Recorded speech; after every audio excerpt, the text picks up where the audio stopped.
یہ عمل جہنم میں لے جائے گا، ہم نے تجھے کاروبار بنا دیا ہے، ہم جانتے ہوئے بھی یہ سود ہے، ہم بینک میں پیسے رکھ دیتے ہیں، اس کا ماہانہ منافع کھا کر کہتے ہیں یہ کاروبار ہے۔ ہم کتنے ہیں خیر ہیں، ہم بھولے بنتے ہیں، ہم کہتے ہیں خیر ہے، ہم بھولے بنتے ہیں، دراصل ہم خود کو دھوکہ دے رہے ہوتے ہیں، ہم جانتے ہیں کہ روز محشر سود لینے والے اور دینے والے کی دونوں کی بخشش نہیں ہوگی، پھر بھی ہم یہ کاروبار دھڑلے سے کرتے ہیں۔ کچھ لوگ اتنے مہربان ہیں، کہتے ہیں اگر ہم نے یہ پیسہ کاروبار میں لگایا ہوتا تو ہم اتنا منافع کما چکے ہوتے، وہی منافع ہم پیسے دینے والے سے لے رہے ہیں، یہ گناہ کیسا ہے؟ دراصل ایسا سوچنے والے انسان جہنم کی طرف تیزی سے جا رہے ہیں، اس لیے آپ ابھی اسی وقت توبہ استغفار کیجئے، اپنے گناہ کی معافی طلب کیجئے، لیکن یہ سود ہے، اسے پرہیز کیجئے اور اپنی آخرت سنواریے، یہ نہ ہو کہ روز محشر حضور صلی اللہ علیہ وآلہ وسلم کی شفاعت سے محروم ہو جائیں۔ سود لینے والا بندہ اور سود دینے والا بندہ سمجھو دونوں ہلاک ہو گئے۔ نمبر 4، کسی جادو ٹونا نہ کرنا ورنہ ہلاک ہو جاؤ گے، تمہاری بخشش نہ ہوگی۔ محترم ناظرین، جب ہمارے پیارے نبی صلی اللہ علیہ وآلہ وسلم نے جادو ٹونا کو کرنا حرام قرار دیا ہے، پھر بھی ہم وہ عمل کرتے ہیں۔ آپ خود سوچئے، ہم ہلاک ہوں گے یا آباد ہوں گے؟ خاص کر جہاں وٹا سٹا کی شادی ہوتی ہے، یعنی کہ ایک رشتہ دار کے گھر بیٹیوں کی شادی کرنا۔ کچھ ایسے حضرات ہوتے ہیں جادو ٹونے سے اپنی بیٹیوں کی زندگی خراب کرتے ہیں، تباہ کرتے ہیں اور اپنی آخرت بھی گنوا دیتے ہیں۔ ایسے انسان کو صرف اللہ پر بھروسہ کرنا چاہیے، اس کی قسمت اور زندگی کا فیصلہ بھی اللہ تعالیٰ پر چھوڑ دو، پھر دیکھو آپ کی بیٹی کا گھر کیسے آباد ہوتا وہ، بلکہ جنت بنتا ہے، کیونکہ اللہ رب العالمین قرآن پاک میں بہت مرتبہ بلند بالا ارشاد فرما چکے ہیں، جس نے میری نبی کی بات مانی اس نے گویا میری بات مانی، جس نے میری بات نہ مانی وہ میرے ساتھ جنگ کرنے کے لیے تیار ہو جائے، میں رب اس کے ساتھ جنگ کروں گا، کیونکہ اللہ رب العزت قہار ہوتے ہیں، یہ نہ ہو کہ آپ کے ساتھ قہار والا معاملہ ہو جائے۔ جب اللہ رب العالمین آپ کو قرآن پاک میں بار بار منع فرما رہے ہیں، پھر بھی وہ کام کرنا جہنم کے گڑھے میں جانے جیسا ہے۔ نہ قیامت کے روز بخشش ہوگی، اس دنیا میں سرخرو ہوں گے، اس معاملے پر تباہی ہی تباہی ہے۔ محترم ناظرین، ہمیں ان کاموں سے بچنا چاہیے جن کاموں کو ہمارے پیارے نبی صلی اللہ علیہ وآلہ وسلم نے سختی سے منع فرمایا ہو۔ نمبر 5، ہمارے دین اسلام کے لیے کرتے وقت جہاد کرتے وقت پیٹھ دکھا کر بھاگنا۔ میرا اللہ فرماتا ہے، تو نے میرے محبوب کے ساتھ دغا کیا ہے، دھوکہ کیا ہے، لہذا اب تو ہلاک ہوگا۔ حضرت عبد الرحمن بن عوف رضی اللہ تعالیٰ عنہ سے روایت ہے، انہوں نے کہا، جب میں بدر کے دن صف میں کھڑا تھا، میرے اپنے دائیں اور بائیں طرف نظر دوڑائی تو میں اپنی انصار کے دو لڑکوں کے درمیان کھڑا تھا، ان کی عمر کم تھی، میں نے آرزو کی کاش میں ان دونوں کی نسبت زیادہ طاقتور آدمیوں کے درمیان ہوتا۔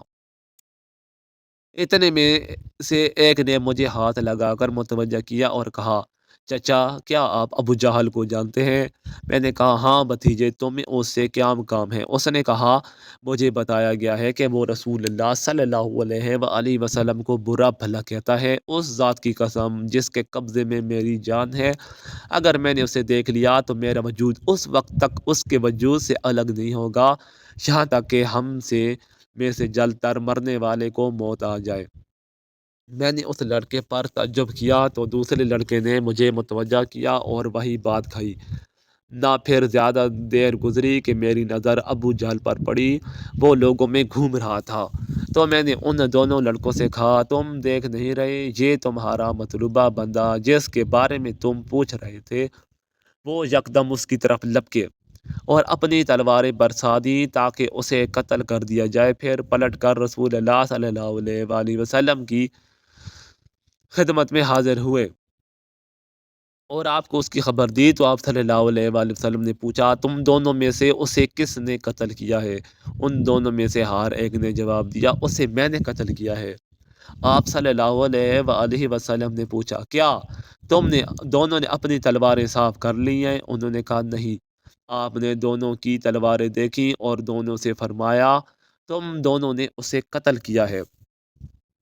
اس کے ساز و سامان کا فیصلہ آپ نے معاذ بن عمرو بن جموح رضی اللہ تعالیٰ عنہ کے حق میں دیا، اور دونوں جوان معاذ بن عمرو بن جموح اور معاذ بن افرا رضی اللہ تعالیٰ عنہ تھے۔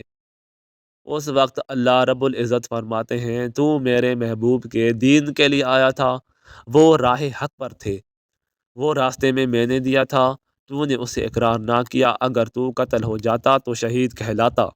جب تو میرے پاس آتا تو تجھے حوریں لے کر آتی اور جنت میں اعلیٰ مقام ملتا، اس لیے یہ بندہ میرے دین کی خاطر آیا تھا لیکن اب پیٹھ دکھا کر بھاگ رہا ہے۔ اس بندے سے اللہ رب العزت غضبناک ہو جاتے ہیں، اور معیشت کے روز جہنم کے بڑے گڑھوں میں سے ایک گڑھے میں رہے گا، مرے گا اور نہ اس کو موت آئے گی، بس جہنم کے ایک گڑھے میں رہے گا۔ حدیث مسلم میں زید بن ارقم رضی اللہ تعالیٰ عنہ کہتے ہیں کہ جہنمی کو آگ کے لیے بڑا کر دیا جائے گا، حتیٰ کہ اس کی ایک داڑھ احد پہاڑ کے برابر ہوگی۔ نمبر 6، کسی بے گناہ کو قتل نہ کرنا۔ حضور اقدس صلی اللہ علیہ وآلہ وسلم نے فرمایا، جس عمل کو اللہ رب العالمین نے حرام کرا دیا ہو اس پر عمل نہ کرنا،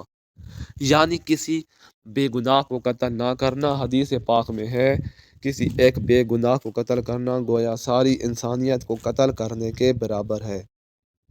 مسلم شریف، یعنی کسی بے گناہ کو قتل کر دینا، اللہ رب العزت اس قتل کرنے والے بندے کو ناپسند فرماتے ہیں، گویا وہ ہلاک ہوا۔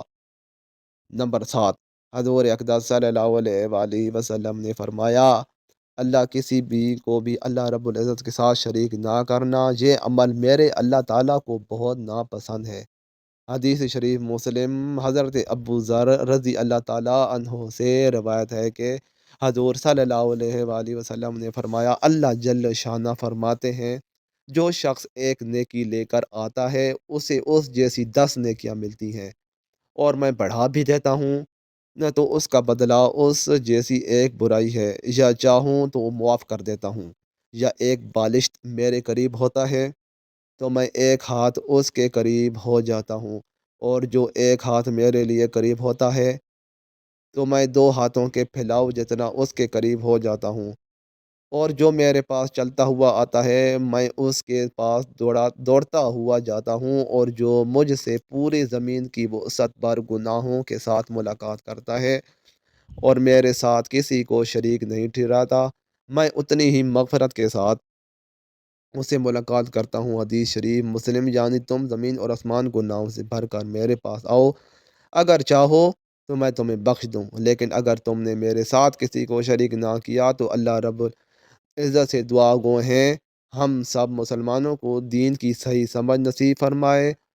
اور ان پر صحیح طریقے سے عمل کرنے کی توفیق عطا فرمائے، ہم سب مسلمانوں کو اپنے حفظ و امان میں رکھے، آمین۔